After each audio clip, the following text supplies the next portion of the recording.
Hi, it's Pastor Robin here in my home study on November 16th, 2 days after our wonderful worship at MCC Richmond, in which I shared the message, "We ain't seen nothing yet."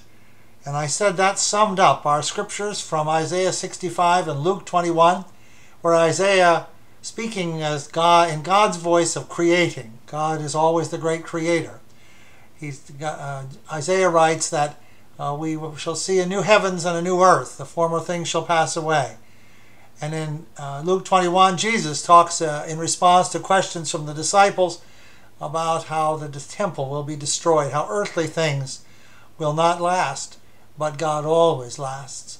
And we talk some about that in terms of knowing that the building isn't so important as how we are together, how we work together, how we pull together. This was our congregational annual meeting Sunday. And so I talked about these readings and this theme of we ain't seen nothing yet in terms of what I see lying ahead for us as a congregation.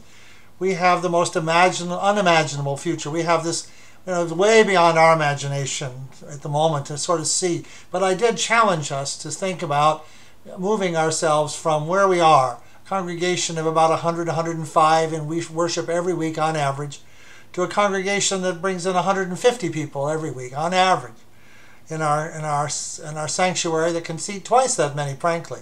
So it's not as if we don't have room to grow. We have lots of room to grow, and God is calling us, I believe, to grow, not because we need to have more to feed my ego, or just because it's a numbers game, or I'm a size queen, or any other kind of nonsense like that.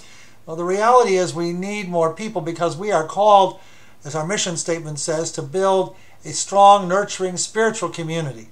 And without the resources, without the human resources, without the spiritual resources, without the financial resources that we will have with more people and more engagement in our worship and in our services and our whole program, we cannot do that. We cannot build that nurturing and strong spiritual community. But God calls us to do it. Therefore, I know we will do it.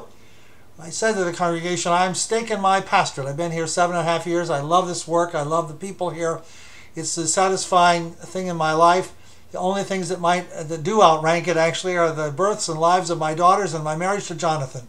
And when I put the church with it and my work, it's just like I have the most wonderful life.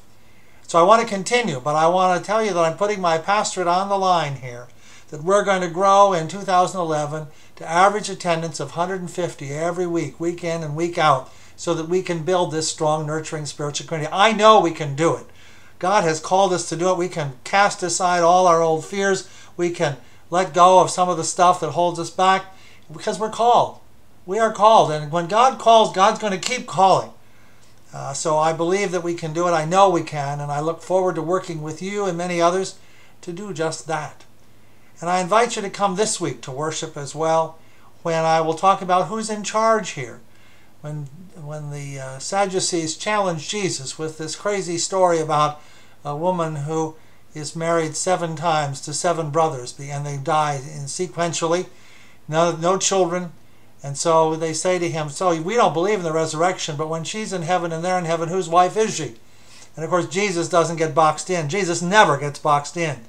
So I'm going to talk to you a little bit about who's in charge here, and it's also Transgender Remembrance Sunday at MCC Richmond. And I invite you to come and share worship with us as we continue this process of building way beyond where we are, because we ain't seen nothing yet. If you'd like more of this message, you can go to www.mccrichmond.org and hear the entire message I gave on November 14th.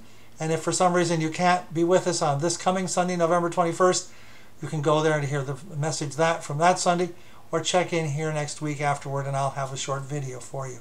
In the meantime, may you know that your life is blessed already by God, and may you accept the blessing and live the blessing and then be the blessing.